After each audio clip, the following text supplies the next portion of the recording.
Hello everybody and welcome to another edition of In Pit Lane here on Channel 31 Melbourne and Channel 44 Adelaide, as well as the In Pit Lane YouTube channel. Well, our guest tonight is the CEO of Motorsport Australia, Eugene Arocca. Earlier this week, Motorsport Australia released a document outlining how the sport was going to return from the current lockdown and eventually move back into major national and international motorsport. It's obviously a very complex and very detailed document, and to sort of pick it apart, as I said, we caught up with Eugene earlier today and I asked him all about how motorsport is going to return to our racetracks and to our television screens sooner rather than later.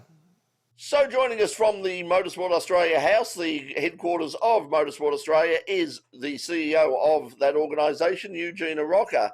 And Eugene, obviously, I mean, this has been a very difficult time for all of us, and coming back isn't going to be just I click your fingers and it's like the snap. It's all going to come back to the way it was. There's been a plan released earlier this week to bring motorsport back and to bring it back to normal. Tell us how that's come about, and how long have you been working on this? Well, we started planning for it about 4 weeks ago, and we knew that we needed to put something together that would assist our clubs and our event promoters. And so we were putting the finishing touches on it when the government announced its 15 guiding principles about a week and a half ago, 2 Fridays ago. And with that having been released, we felt comfortable finalising our plan, and we put it out, of course, this Monday. So it's been in the works for at least 4 weeks, but we needed the government, the federal government, to come out and make an announcement about its 15 guiding principles so we could then put the finishing touches on ours. As you say, the federal government made an announcement, but they're very much left it up to individual states, and we've seen, different levels in different states. Is that going to provide the problem in terms of taking the next step? I mean, motorsport's going to come back sort of very much backwards. We're going to start with sort of the club level stuff and then eventually progress to the state level and then ultimately into national and hopefully international events later on, sometime early next year or even later this year. But, I mean, has that been a problem, that the fact that you've got so many states working on all sorts of different timelines? Look, it's not a problem. It's just the reality that we'll have to approach every state differently. Now, there is going to be at some point some consistency across some of the states, and there are learnings from one state to the other. For example, Victoria today clarified that it's 10 people in a public gathering could actually be groups of 10. So if you've got an external site like ours, we could have 10 or 12 different groups of 10 in clusters of their own. So I think the fact is we've got 6 or 7 different government bodies working towards the one objective, but some are going to do it at a certain pace and others are going to watch and learn. And so every day brings a new bit of information that we seize upon. But whilst it's a challenge, we also think that it just means that we focus on a state-by-state basis for the events that we want to get going, and there'll be some intersecting consistencies that we'll be able to work towards. So we're not fazed by that. It's a reality we have to face. I was saying to John Hindhoff in our interview last week from Radio Show Limited that motorsport does have some unique benefits in coming back from this. I mean, in terms of being a television event, we're very fortunate in the fact that we probably, more than any other sport, don't rely on sort of the atmosphere of the crowd. The roar of the crowd is, we have our own soundtrack. We have the roar of the engines. Do you think that gives motorsport, particularly at the national level, some sort of advantage over other sports? It has its advantages and it has its disadvantages. The advantages are that 99% of our sport is amateur, and therefore it's really about the competitor. And from a TV point of view, it's really only the Shannons and the supercars that are at the front line. But having said that, you're right, we are in a strong position, a little bit like horse racing, in that it's all about the competitor, the horse, the jockey, and the result. And it's not much different in our case, except that obviously when you're looking at a sport that needs some street circuits, the capacity to build a street circuit when there's no crowd becomes really a challenge. And so we expect that over the next 6 to 9 months, there's going to be a proliferation of circuit-related motorsport in the traditional sense, rather than governments necessarily spending money on building venues or stadiums or stands that aren't going to be used. But you're very valuable. It's a very valid point. I've watched the AFL or NRL. Without a crowd, it lacks a certain factor. Motorsport, it's all about the cars and it's all about the drivers, and it's the inboard camera, the outboard filming that really makes our sport unique in that regard. We've also seen during this this lockdown a rise in the popularity of esports, and one thing that I think that it does, whatever you think of esports, that a lot of the feedback I've had from people who are not motorsport fans is that in lieu of other things, they've actually been watching it, and now they're taking a real interest, and they're suddenly taking an interest in the drivers. I've had feedback from people saying, "Isn't that Scott McLaughlin a lovely guy? And isn't David Reynolds funny?" Do you think that this is something that we can use to sort of increase the appeal, the general appeal of the sport? Yeah, Brett, we've only ever seen esports as a means to an end.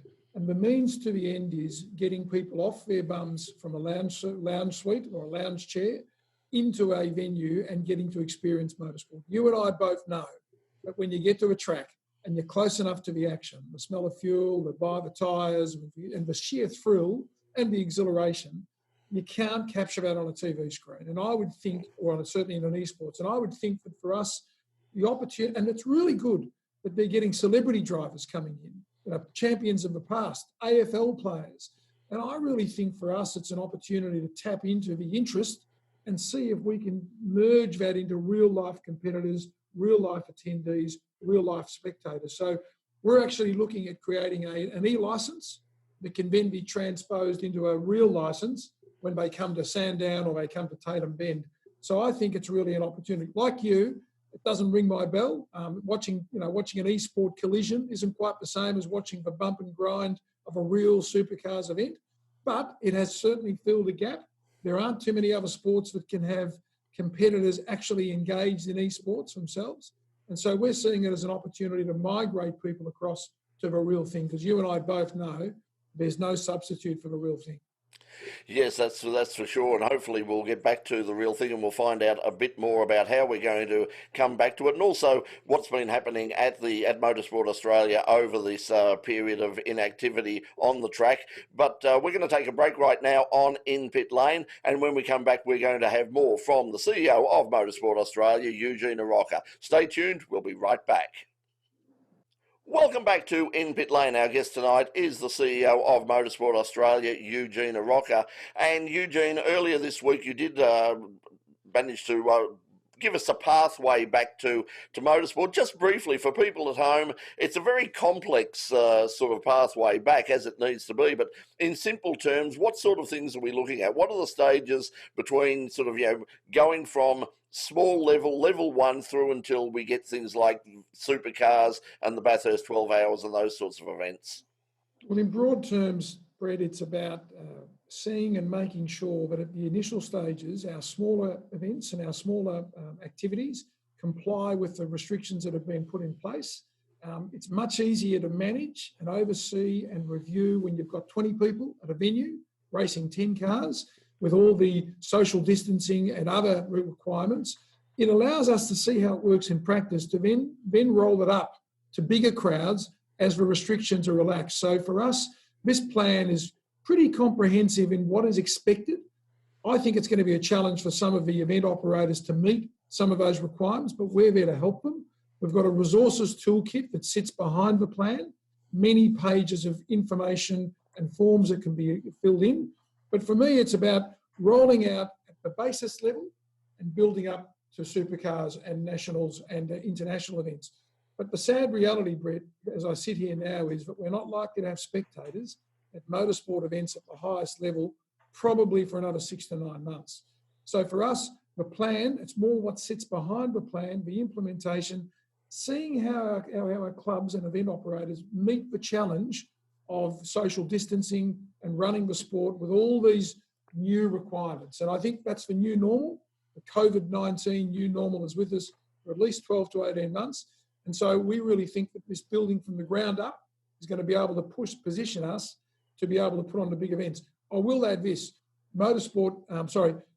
supercars and Shannons will have to have a bespoke approach. That will have to be a specific exemption request if they want to get to the line quicker than we anticipate normal motorsport could. So supercars will no doubt work with a particular state government in a particular state if they want to run a full supercars event without a crowd.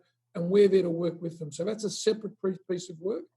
This guide is really for grassroots, 99% of our sport, how to get going from practicing and testing to eventual competition. I suppose one thing in the break up until, or the lead up until we get back to these major events, is as the sort of, let's call them lower levels, the more grassroots levels of the sport come back. Is this an opportunity now for things like, like the individual car clubs, and also particularly at the state level, to sort of, focus their efforts on getting the message out there, and perhaps looking at how they promote their categories, their events, so that, they can take advantage of this sort of, gap, and also the desperate need for content, whether it's on television or YouTube or anywhere else. People are looking for content, and if we can come back a little bit earlier, if that's the level we're coming back at, surely this is a great opportunity for those people to get involved and expand the car clubs and the state level. Winston Churchill was famously quoted as saying, "Never waste a good crisis." And I think we are really keen to see some of the clubs, or many of the clubs, become creative and do things differently. We certainly believe that the fact that you can't conduct a driver's briefing face-to-face now will mean that many of the clubs are going to have to adapt to the electronic means that you and I are now using. So we see, and we've been working behind the scenes in making the sport easier for many other participants to become involved in. But I really do believe that the clubs that are prepared to be creative and be proactive and follow these guidelines, come back to us with new ideas. We will be there to help and support them. But I do think that there's a real opportunity for us to modernise some of the old thinking around our sport. And that's not just out on the tracks, but it's also in Motorsport Australia. We've got about 40 different internal projects going on how we can make motorsport more approachable, easier, more accessible, more efficient. So we see this as an opportunity for ourselves, even in terms of restructuring our licenses. At the moment, we've got some 39 different licenses. It becomes a minefield. So there's opportunities that we see, not just for clubs, but for Motorsport Australia, that this layoff will give us an opportunity to be able to look at. Of course, all this sort of, the crisis started, if you look at the timeline, motorsport plays a unique role in Australia in all of this, because, I mean, the real sort of, start when people realised sort of how serious this became was the Australian Grand Prix. I mean, we were on the stage at Federation Square doing a live stream preview of the event on Thursday night, and as we went on over the course of an hour, I get more and more information saying this thing might not go ahead. At what point did you start getting worried that there was a real risk that the Australian Grand Prix might get cancelled? Firstly, history will probably show that the Grand Prix was the sort of line in the sand moment where the Victorian government realised and took charge of the crisis, if you want to call it that. For me, it was Thursday night. We were starting to get reports of the test results, and we were obviously in the bubble, if you want to call it that. And we could see that there was a debate going on between the FIA and FOM, AGPC. So I went to bed Thursday night and pretty much had a sleepless night, was up the next morning at 5 a.m, heading towards the track at 6:30. And I must say that I had a moment's trepidation where I actually thought many of our officials wouldn't turn up. Luckily, they all did. But as you know now, by 10 a.m, we were instructed to stand down. But I had a feeling on Thursday night that things were starting to stack up against us. And we'd heard early Friday morning rumours of some of the drivers getting to the airport and going home. We won't name the drivers, but for me, was probably the start of the end of that event. So I think it was late Thursday night into Friday morning, and then the rest is history.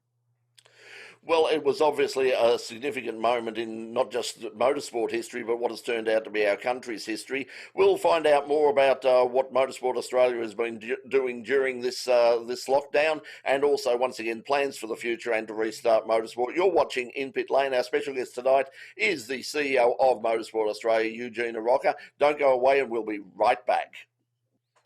Welcome back to In Pit Lane. Our guest tonight is the CEO of Motorsport Australia, Eugene Arocca.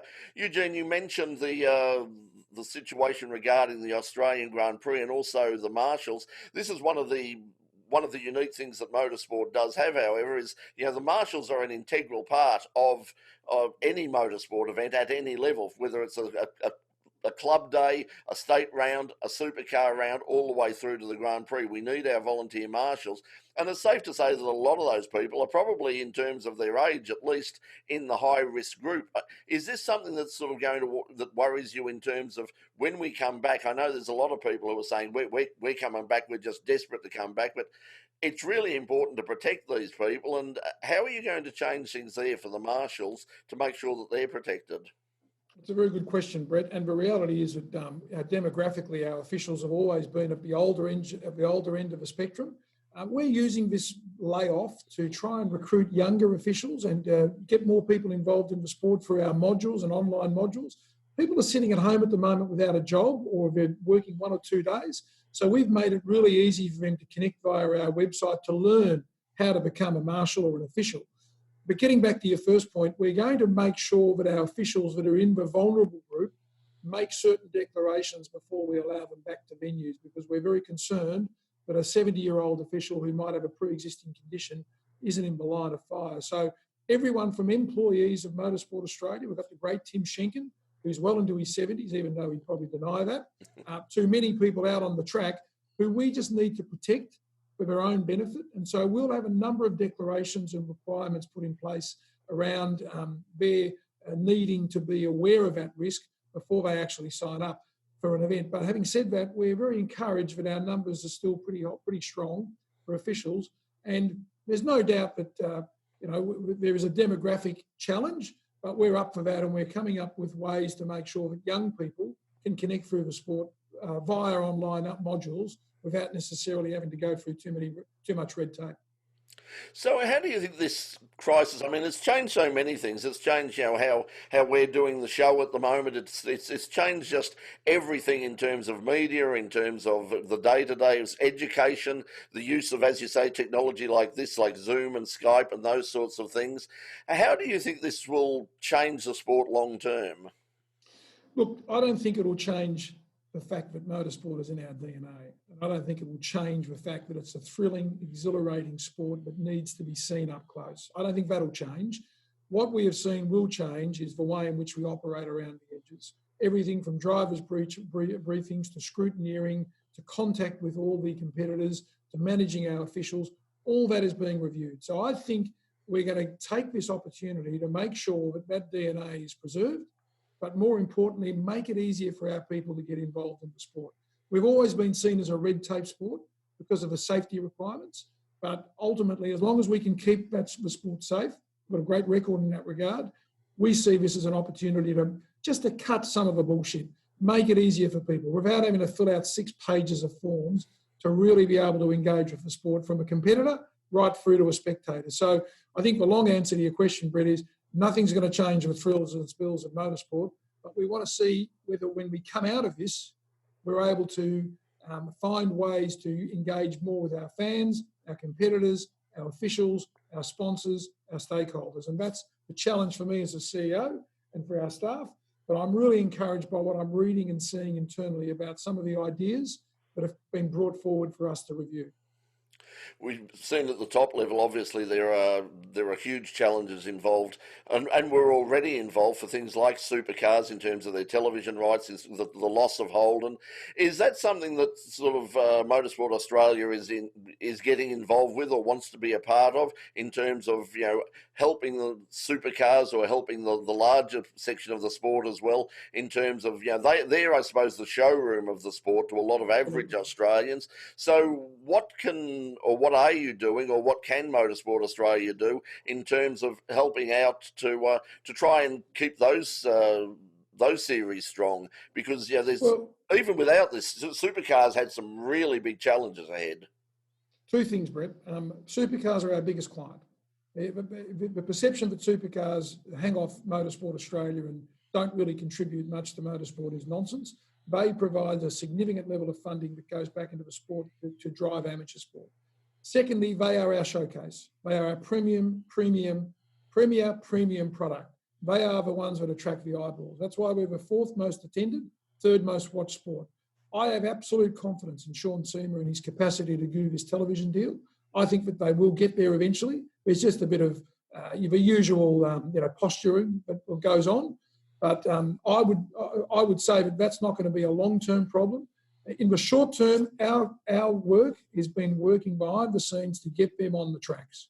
I'm confident, barring any major hiccup, we'll see supercars in action before the end of June.